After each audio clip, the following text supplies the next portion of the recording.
경기도 하남시의 한 작업장. 작업자들이 커다란 물건을 열심히 옮기고 있는데요. 자세히 보니 대형 소파입니다. 그런데 한눈에 보기에도 굉장히 낡아 보입니다. 이건 리크라이너가 독특해서 등이 움직이는 리크라이너예요. 지금 여기 가죽이 이렇게 상해가지고 이걸 통째로 갈아야 되고 등판을 하나, 둘, 세 개 정도 가죽을 가를 거예요. 이렇게 세 개. 이렇게 하면 이제 가성비가 아주 좋죠. 전체를 갈면 비용이 많이 나오죠. 가죽값이 많이고 이 봉제도 다 해야 되니까 지금 하나, 둘, 세 개 여기까지만 하면은 그 요즘 세대들이 말하는 고부가 같이 가성비가 발생되죠. 소파 수리 경력 36년의 김진구 씨입니다. 구입한 지 15년 된 소파로 자주 앉는 부분에 등과 바닥 가죽이 마모돼 교체 의뢰가 들어왔습니다.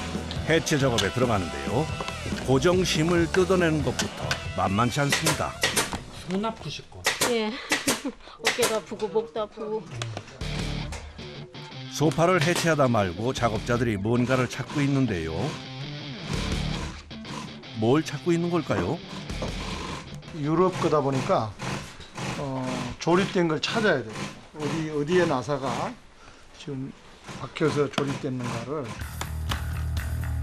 리클라이너 소파는 해체와 조립이 모두 어려운데 특히 국내 제작 제품이 아니다 보니 부품을 찾는 것부터 난관입니다. 어렵게 찾았습니다. 대문이 열렸어요. 대박. 본격적인 해체 작업이 이어집니다. 뼈대를 빼낸 후에 고정심을 뽑아주고 이제 가죽 분리 작업을 시작하는데요. 자칫 잘못하면 가죽이 잘릴 수도 있어 조심스럽게 진행해야 합니다. 이게 손 이쪽 손 왜요? 잡아야 돼. 가죽에 손상을 주지 않기 위해 무거운 가죽을 한 손으로 최대한 당겨가며 작업을 해야 해 손에 무리가 많이 갑니다. 지금 색상은 같은 가죽이 뭐 우리나라에서 만든 게 아니니까 없으니까 그레인 상태, 표면 상태의 입자가 동일한지 보는 거죠. 원 가죽에 모공 크기와 재질이 유사한 것을 선택해야 같은 느낌을 낼 수 있습니다. 이번 작업은 재봉입니다. 쿠션만 뒤에 스펀지로 하면 되잖아요. 스펀지도 넣고 이것도 해주는 거예요. 솜을 덧대면 쿠션감이 좋아지고 스펀지와 가죽이 맞닿아 마모되는 것도 방지합니다. 스테치 이쁘게 나오라고 노루발이라는 거거든요. 스테치가 이쁘게 나오게끔 칼이 달려 있어요. 그냥 해도 되는데 이쁘게가 안 나오니까. 노루발은 원단을 눌러주는 역할을 하는데요. 가죽의 재질에 따라 교체를 해줘야 모양이 더 예쁘게 나온다고 합니다. 예. 이 뒤쪽은 안 보이는 데라 스테치가 없고 이 스테치가 고르게 이쁘게 나와야 되는데 신경 써서 안 하면 삐뚤삐뚤해요. 재봉이 끝나면 스펀지를 넣는 작업이 진행됩니다. 가죽도 옷을 입혀야 되기 때문에 안에 있는 알맹이하고 겉하고 이게 딱 맞아줘야 되니까. 내장재가 고르게 들어가야 잔주름이 생기지 않고 모양이 예쁘게 잡혀 마지막까지 신경을 써야 합니다.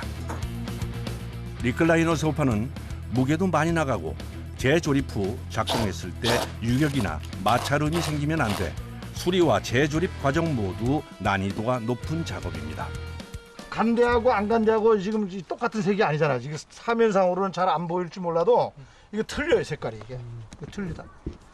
똑같이 만들어 드릴 거예요. 똑같이. 그런데 염색을 한다던 작업자들이 손에 뭔가를 들고 소파를 열심히 문지르기 시작합니다. 수세미예요, 수세미. 설거지할 때 거하고 좀 달라요. 공업용, 작업용 수세미라고. 이걸로 이게 스크래치를 내줘야 돼. 스크래치를 안 내주면은 이 가죽이 접착이 안 되는 거예요. 시중에 유통되는 가죽은 모두 코팅이 돼 있어 염색이 잘 안 되기 때문에 수세미 질이 필수라고 합니다. 여기 지금 상처난데 여기를 이제 메우는 작업을 한다고. 그런데 이 하얀 가루는 뭔가요? 조개가루. 밀가루. 예, 이거 이제 메우는 작업하는데. 저기 염색할 약품을 여기다 섞어요. 이렇게 섞어서 염색 전 가죽의 파인 부분을 꼼꼼히 막아주지 않으면 염색이 매끈하게 나오지 않는다네요. 헤라로 작업을 안 해주면 나중에 이게 천추의 한이 돼. 수평을 해줘야 그 깔끔하게 나오는데 거기가 무슨 그 장군 무덤 같이 불룩하게 나온다. 여드름 같이. 바른 후엔 천으로 표면을 매끈하게 닦아주고 스프레이를 이용해 염색제를 고르게 도포해주면 수리가 끝이 납니다. 군데군데 해졌던 리클라이너 소파가 부분 가죽 교체만으로 새 것처럼 다시 태어났습니다. 죽은 목숨을 살려준 거잖아. 쉽게 말하면. 사람으로 보면은 사형선고 맞은 거야. 그럼에도 살려가지고 부활을 했단 말이에요. 그 시간 공장 안으로 대형 트럭 한 대가 들어오는데요. 새로 의뢰 들어온 3인용 소파입니다. 그런데 한눈에 봐도 상당히 무거워 보입니다. 한 100kg 되는 것 같아요. 100kg. 네. 일반인은 못 들 거예요. 자. 조금 더 되는 거인데 100kg면 상당히 무거운 거예요. 고가의 제품일수록 견고하게 만들어서 무게가 많이 나간다네요. 28년 전 구입한 소파로 해지고 낡아 수리가 필요해 보입니다. 이 정도 가죽이면 거의 1등급이라고 보시면 돼요. 한 3천만 원 정도? 그야말로 내추럴 컬러, 오리지널 그런 컬러라고 보시면 되고 만져보셔도 굉장히 틀립니다. 이번 소파는 전체 염색이 필요한 상태인데요. 염색 전 꼭 해야 하는 작업이 있다고 합니다. 오염된 걸 먼저 세척을 해야지 오염된 걸 세척하지 않으면 염색 약이 접착이 안 됩니다. 세척 후엔 가죽 표면에 접착제를 뿌려줘야 가죽에서 염색약이 안 떨어진다고 합니다. 염료가 있는 도료실로 들어가는 작업자. 소파 가죽과 동일한 색의 염료를 고릅니다.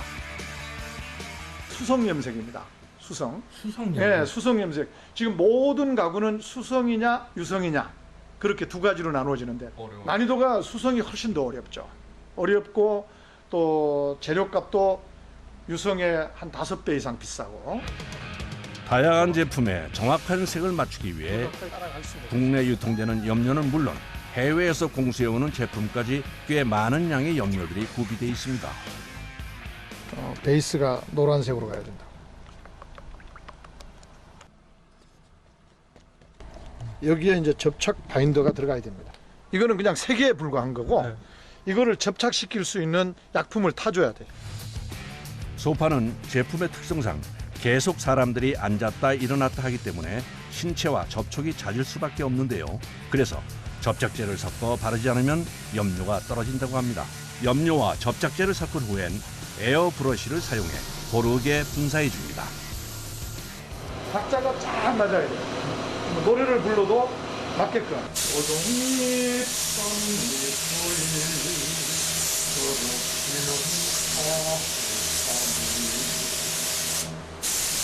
이런 식으로 박자가 맞아줘요. 노래가 중간에 박자가 안 맞아서 끊어진다. 그러면 그거 이제 그 핸드피스를 제대로 못하는 사람. 박자가 안 맞으면 염료가 뭉칠 수 있어서라네요. 그만큼 같은 두께로 도포하는 것이 중요합니다. 여기다가 그림자를 넣어야 되고 또 그다음에 밑에 가죽 색깔이 비쳐 나오면 안 돼. 순면천으로 소파를 닦자 점점 색깔이 나오는데요. 여러 가지 색의 염료를 덧발라 가죽 본래의 색을 구현해낸 겁니다. 염료를 뿌리고 말리는 지리한 작업이 빠르게 진행됩니다. 아니 이제 여기서 이제 마지막 탑 코트 코팅을 해줘. 바로 네, 아니 바로는 아니고 이게 건조된 다음에. 건조를 또 시켜요? 네, 건조를 시켜야 돼. 얼마나 시켜요? 최소한도 뭐 많이 시키면 좋은데 하루 이틀은 시켜줘야 돼. 이틀 후 소파 수리 작업장을 다시 찾았습니다. 건조가 끝난 소파의 방석을 모두 빼내고 있는데요. 또 무슨 작업을 하고 있는 걸까요? 칠할 때 아무래도 완전 곱게는 안 나와요. 그래서 그런 부분들 살짝 거친 부분들은 살짝 갈아내는 거예요. 제품이 가진 본래의 색과 질감을 맞추기 위해선 끝까지 집중하며 오차를 줄여야 한다고 합니다. 정성이에요, 정성. 정말로 정성이에요. 일일이 이 소파를 제 왼손으로 이 손이 그야말로 최고의 첨단 무기예요. 저는 네네 이렇게 만지면서 제 손은 사실은 어디 그 동사무소 가서 지문을 찍잖아요. 지문이 나오질 않아요 지금. 그동안의 노력이 가져다 준 훈장입니다.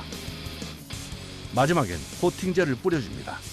지금까지 염색했던 부분이 벗겨지지 않고 코팅이 돼가지고 내구성이 강하게 벗겨지지 않게끔 오래가는 그런 내마모성을 강화시키는 거죠.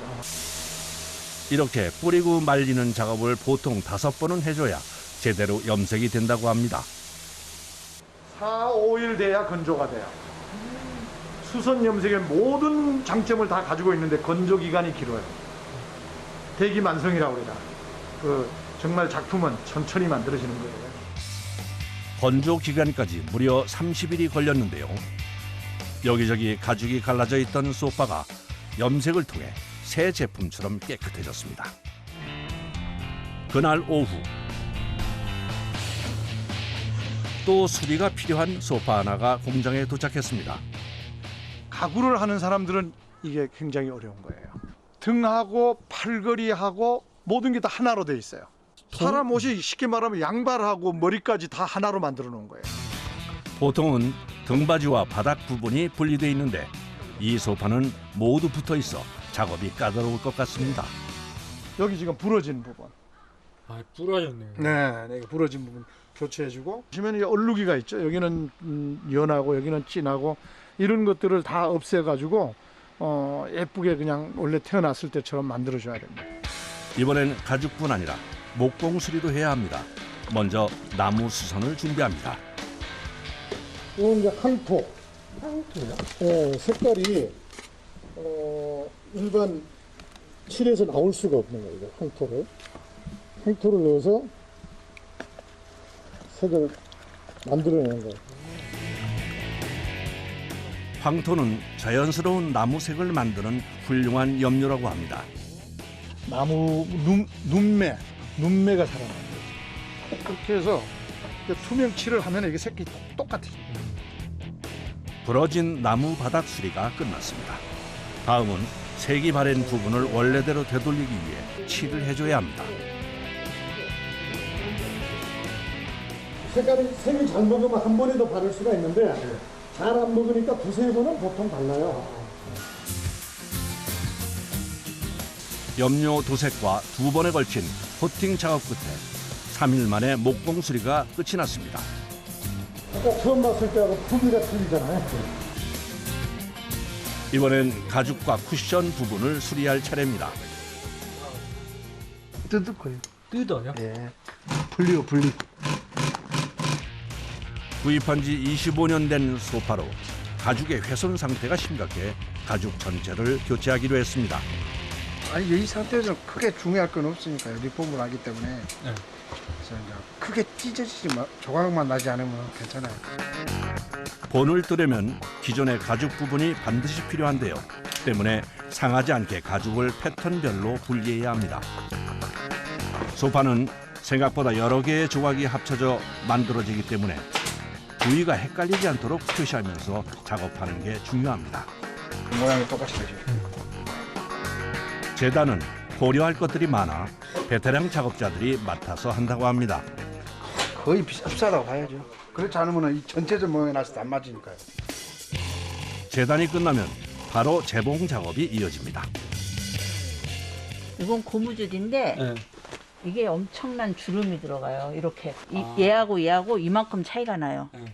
그러기 위해서 주름을 넣고 미싱을 해야 돼요. 번데기처럼 만들어야 돼요. 근데 일반적으로 손으로 옛날에는 다 했는데 요즘은 이 고무줄 넣고 해요. 고무줄을 박아주면 자연스럽게 주름이 만들어져 모양을 내기 수월하다고 합니다. 여기가 방사 만지는 부분, 여기가 등 힘에 붙여요. 쇼파 가죽이 예. 하고 나면 어깨에 나가서 수술한 사람들도 많아요. 쇼파 하시다가 예, 제가요 수술했어요. 3년 전에. 재봉이 진행되는 동안 옆에선 또 다른 작업이 시작되는데요. 내려앉은 소파에 스펀지를 교체하는 작업입니다. 기존에 쓰던 스펀지는 25년이나 사용해 탄력을 잃은 상태이기 때문에 새로운 스펀지로 바꿔줘야 합니다. 현재 나와 있는 스펀지 중에서는 최고급이라고 보시면 될 것 같아요. 사용하던 방석 부분의 스펀지를 새 스펀지 위에 올려 똑같은 사이즈로 정확하게 재단해줘야 합니다. 안 된다 그러잖아요. 노련한 숙련 기술이 있어야죠. 그래서 좀 다듬어야 돼요 또.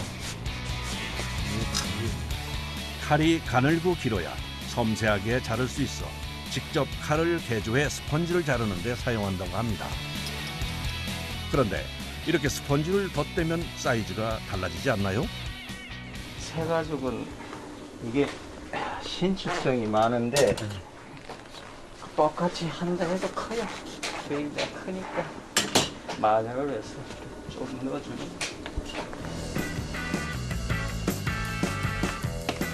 이제 커버만 끼우면 작업이 끝납니다.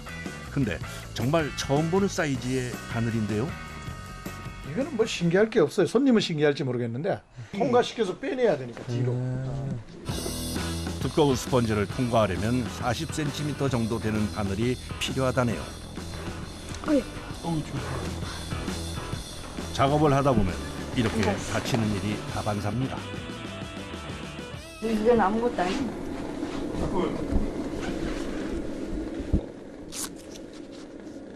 칼카품 꽂다가도 많이 상처나거든요. 스펀지의 좌우 길이를 파악해 대바늘을 정중앙에 고정한 후에 가죽을 입혀줍니다. 여러 작업자의 노력으로 소파가 완성됐습니다.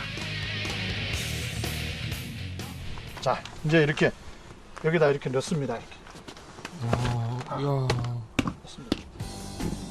목공 수리와 천가리까지 하고 나니 앞으로 다시 20년을 더 사용할 수 있을 것 같습니다. 다음 날 아침 소파 수리 작업장. 오늘은 그동안 열심히 수리한 소파가 완성돼 배송을 가는 날입니다. 애써 수리한 소파에 손상이 가지 않게 꼼꼼히 포장합니다. 포장이 허술한 물건은 물건도 허술하다고 판단해요. 부딪히다가 또 다치면은 또 새로 물건이 돌아와야 되니까 아주 완벽하게. 비닐에 천 커버까지 씌워 포장을 마무리합니다. 그런데 오늘의 배송지는 어딘가요? 아, 이거 지금 대전. 대전이요? 네, 대전으로. 대전까지 가세요? 네, 그렇습니다. 대전광역시의 한 주택가.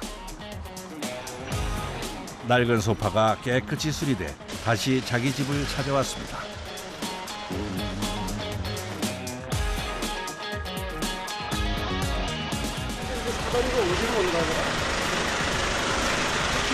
지금 사다리가 저게 지금 너무 좁은데 저게? 사다리 차를 쓸 수 없는 상황. 무사히 올릴 수 있을까요? 소파를 내리는 작업자들. 사다리 차를 이용하는 것이 힘든지 직접 들고 건물 안으로 들어갑니다. 계단으로 가실게요? 아니요, 엘리베이터. 와. 이걸 해보면서 들어오세요. 안 내고.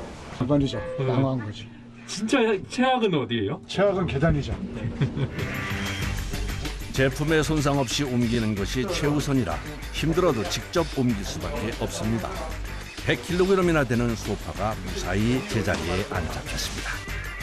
그 애기 중지했던 애기가 돌아와가지고 그러니까. 가족들의 추억이 쌓인 소파가 다시 제자리를 찾았습니다.